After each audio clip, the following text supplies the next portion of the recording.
Hey all, welcome to learn with Darshu. ഞാൻ ദർശു. എല്ലാവർക്കും സുഖമാണോ? ഒരുപാട് ആളുകളുടെ LDC എക്സാമൊക്കെ കഴിഞ്ഞിട്ടുണ്ടാവും അല്ലേ? ഇനി കുറച്ച് ആളുകളുടെയും കൂടി LDC എക്സാം കഴിയാനുണ്ട്. LDC എക്സാമൊക്കെ കഴിഞ്ഞപ്പോൾ നിങ്ങൾക്ക് എന്താ തോന്നിയത്? കുറേ ആളുകൾ നന്നായിട്ട് പ്രിപ്പയർ ചെയ്തിട്ടുണ്ടാവും, നന്നായിട്ട് തന്നെ എക്സാമിൽ പെർഫോം ചെയ്യാനും പറ്റിയിട്ടുണ്ടാവും. എന്നാൽ ചില ആളുകളുടെ കാര്യം കുറച്ച് കഷ്ടത്തിലായിട്ടുണ്ടാവും അല്ലേ? അവർക്ക് നന്നായിട്ട് പെർഫോം ചെയ്യാൻ പറ്റിയിട്ടുണ്ടാവില്ല. അതിന് പല കാരണങ്ങളുണ്ടാവും. ചിലപ്പോൾ പഠിച്ചത് എക്സാം ഹാളിൽ നന്നായിട്ട് നമുക്കങ്ങോട്ട് പ്രയോഗിക്കാൻ പറ്റിയിട്ടുണ്ടാവില്ല. അതല്ലെങ്കിൽ ചില ആളുകൾക്ക് ഒരു ലാസ്റ്റ് മിനിറ്റ് റിവിഷൻ ചെയ്യാൻ പറ്റിയിട്ടുണ്ടാവില്ല. അങ്ങനെ പല പല കാര്യങ്ങൾ കൊണ്ട് നമുക്ക് ചിലപ്പോൾ നന്നായിട്ട് പെർഫോം ചെയ്യാൻ പറ്റാത്തൊരവസ്ഥ. ഇതെല്ലാവർക്കും വരുന്നതാണ്, നിങ്ങൾക്ക് മാത്രമല്ല കേട്ടോ, എല്ലാവർക്കും വരുന്നതാണ്. ചിലപ്പോൾ നമുക്ക് തോന്നാറുണ്ട്, അയ്യോ എനിക്ക് മാത്രമാണല്ലോ ഈ അവസ്ഥ ഇന്ന്, അങ്ങനെയൊക്കെ തോന്നാറുണ്ട്. അങ്ങനെയൊന്നും തോന്നണ്ട. ഇനി അങ്ങനെ തോന്നിയിരിക്കുന്നവരോട് എനിക്ക് പറയാനുള്ളൊരു കാര്യം, അങ്ങനെ തോന്നിയിരുന്നു കഴിഞ്ഞാൽ ഇരിക്കുകയേ ഉള്ളൂ. പഠിച്ച് മുന്നേറി പോകുന്നവർ പോയിക്കൊണ്ടേയിരിക്കും, നമ്മൾ വിഷമിച്ചിരിക്കുന്നവർ വിഷമിച്ചിരുന്നുകൊണ്ടേയിരിക്കും. അപ്പോൾ അത് വേണ്ട. ഇന്ന് മുതൽ, ഇത്രയും ദിവസം വിഷമിച്ചിരുന്നൊക്കെ മതി, ഇന്ന് മുതൽ നമുക്ക് പുതിയൊരു ലക്ഷ്യമുണ്ട്, 10th പ്രിലിംസ്. അപ്പോൾ നിങ്ങൾ തന്നെ പറ, നഷ്ടപ്പെട്ടതിനെ ഓർത്ത് വിഷമിച്ചിരിക്കണോ, അത് മുന്നിലുള്ള അവസരത്തിന് നന്നായിട്ട് പ്രയോജനപ്പെടുത്തണമെന്ന്? നമുക്ക് മുന്നിലുള്ള അവസരത്തിന് നന്നായിട്ട് പ്രയോജനപ്പെടുത്താമല്ലേ?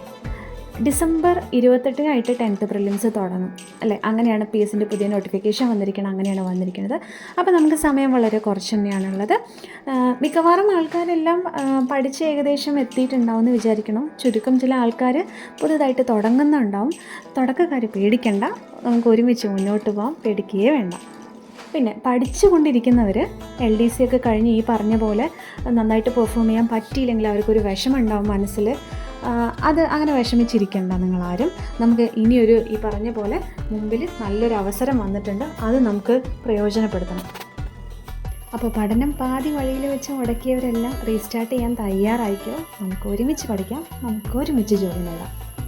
ചില ആളുകൾക്ക് തോന്നുന്നുണ്ടാവും, എത്ര എഴുതിയിട്ടും ശരിയാവുന്നില്ല, എത്ര ടെസ്റ്റുകൾ എഴുതിയിട്ടും പാസ്സാവുന്നില്ല എന്നൊക്കെ തോന്നുന്നുണ്ടാവും.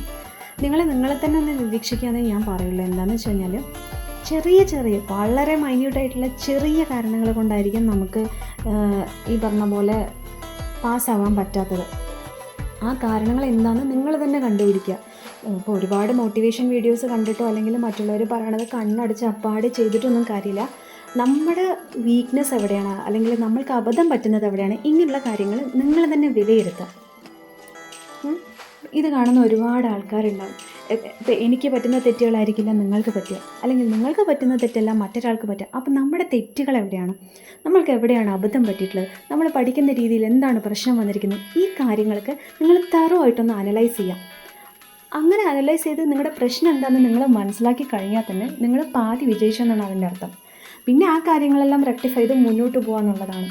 കൺസിസ്റ്റൻ്റായിട്ട് പഠിക്കണം, അത് മെയിനായിട്ടുള്ളൊരു കാര്യം തന്നെയാണ് കേട്ടോ. നമ്മൾ കുറേ മോട്ടിവേഷൻ വീഡിയോസ് കണ്ടിട്ടോ അല്ലെങ്കിൽ മറ്റുള്ളവരുടെ വീഡിയോസ് കണ്ട് നമ്മൾ ഇൻസ്പയർഡ് ആയിട്ടൊന്നും കാര്യമില്ല. നമ്മൾ വർക്ക് ചെയ്യണം. നമ്മൾ വർക്ക് ചെയ്താൽ ഉറപ്പായിട്ടും നമുക്ക് ജോലി കിട്ടുന്നുള്ളത് 100% ഉറപ്പുള്ള കാര്യമാണ്. അപ്പോൾ അതിനുവേണ്ടി മനസ്സുകൊണ്ട് തയ്യാറാവുക, നമ്മൾ പ്രവർത്തിക്കാൻ, ഹാർഡ് വർക്ക് ചെയ്യാൻ റെഡി ആവുക, നമ്മൾ ചെയ്യുക, ഉറപ്പായിട്ട് നമുക്ക് ജോലി കിട്ടും. അതുകൊണ്ട് ആരും വിഷമിച്ചിരിക്കേണ്ട. നമുക്ക് പഠിക്കാം, നമുക്ക് ജോലി കിട്ടും. നമുക്ക് കിട്ടിയില്ലെങ്കിൽ പിന്നെ ഇതൊക്കെ വേറെ ആർക്ക് കിട്ടാനാടോ? പഠിക്കുന്നത് പോലെ തന്നെ പ്രധാനപ്പെട്ട മറ്റൊരു കാര്യമാണ് PSൻ്റെ ട്രെൻഡ് മനസ്സിലാക്കുക എന്നുള്ളത്. അത് ചെറിയൊരു കാര്യമല്ല കേട്ടോ. നമ്മൾ എത്രത്തോളം പഠിക്കുന്നുണ്ടോ, അല്ലെങ്കിൽ നമ്മൾ പഠിക്കുന്നതിൻ്റെ വ്യാപ്തി എത്രയാണോ, അതേപോലെ ഇമ്പോർട്ടൻ്റ് ആയിട്ടുള്ളൊരു കാര്യമാണ് PSൻ്റെ ട്രെൻഡ് എന്ന് പറയുന്നത്.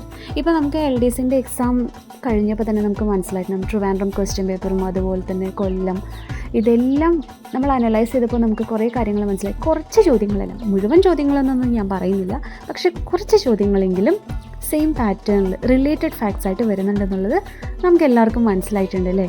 നിങ്ങളൊന്ന് ആലോചിച്ച് നോക്കൂ, ഒരു മാർക്ക് നമുക്ക് അത്രയും വിലപ്പെട്ടതാണ് അല്ലേ? അപ്പോൾ ആ കാര്യങ്ങൾ എല്ലാവരും ശ്രദ്ധിക്കുക. റീസെൻ്റായിട്ട് വരുന്ന ക്വസ്റ്റ്യൻ പേപ്പർ വർക്കൗട്ട് ചെയ്യാൻ ശ്രമിക്കുക. ചിലപ്പോൾ വർക്കൗട്ട് ചെയ്യുമ്പോൾ നമുക്ക് മാർക്ക് വളരെ കുറവായിരിക്കും, കാര്യമില്ല, അതിൻ്റെ ആൻസർ കീ നോക്കുക.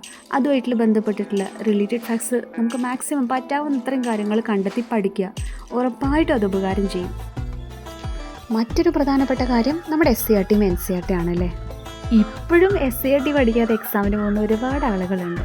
സത്യം പറയും, SCERT ടെക്സ്റ്റ് വായിക്കാതെയും അല്ലെങ്കിൽ SCERTൻ്റെ ക്യാപ്സ്യൂള് ഒരുപാട് പബ്ലിഷേഴ്സ് ബുക്കുകൾ ഇപ്പോൾ പബ്ലിഷ് ചെയ്യുന്നുണ്ടല്ലേ, SCERTൻ്റെ കണ്ടൻസ് ഒക്കെ ക്യാപ്സ്യൂളാക്കിയിട്ട്.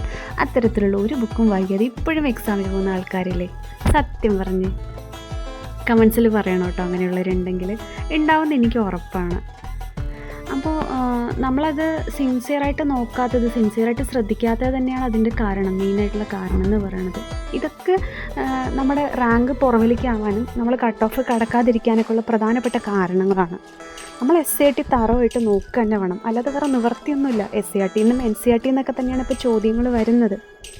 എല്ലാ ചോദ്യങ്ങളെന്നൊന്നും പറയുന്നില്ല, എങ്കിലും ഭൂരിഭാഗം ചോദ്യങ്ങളും അതെല്ലാം ക്ലിയറായിട്ട് പഠിച്ചു കഴിഞ്ഞാൽ നമുക്ക് കിട്ടാവുന്നതേ ഉള്ളൂ.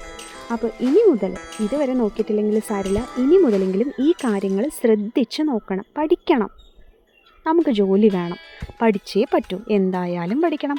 അപ്പോൾ കുറച്ച് വൃത്തിക്ക് പഠിച്ച് നല്ല റാങ്ക് വാങ്ങിച്ച് എത്രയും പെട്ടെന്ന് ജോലി വാങ്ങിക്കാനുള്ള കാര്യങ്ങൾ നമുക്ക് ചെയ്യാം. അതല്ലേ നല്ലത്? അതോ പതുക്കെ 1, 2, 3, 4, 5, 6 വർഷങ്ങൾ എടുക്കണോ? വേണ്ട, നമുക്ക് പെട്ടെന്ന് തന്നെ ജോലി വേണം. അപ്പോൾ ലേൺ വിത്ത് ദർശുവിൽ ഞാൻ ഫോളോ ചെയ്യുന്ന സ്റ്റഡി മെത്തേഡ്സും അതുപോലെ ഞാൻ ചെയ്യുന്ന കുറച്ച് കാര്യങ്ങളൊക്കെ ആയിരിക്കും ഉണ്ടാവുക. ഇഷ്ടമാവണോ വെച്ചാൽ നിങ്ങൾ സപ്പോർട്ട് ചെയ്യണം, ചാനൽ സബ്സ്ക്രൈബ് ചെയ്യണം. അതുപോലെ നിങ്ങൾക്ക് പറയാനുള്ള കാര്യങ്ങൾ കമൻറ്റ് സെക്ഷനിൽ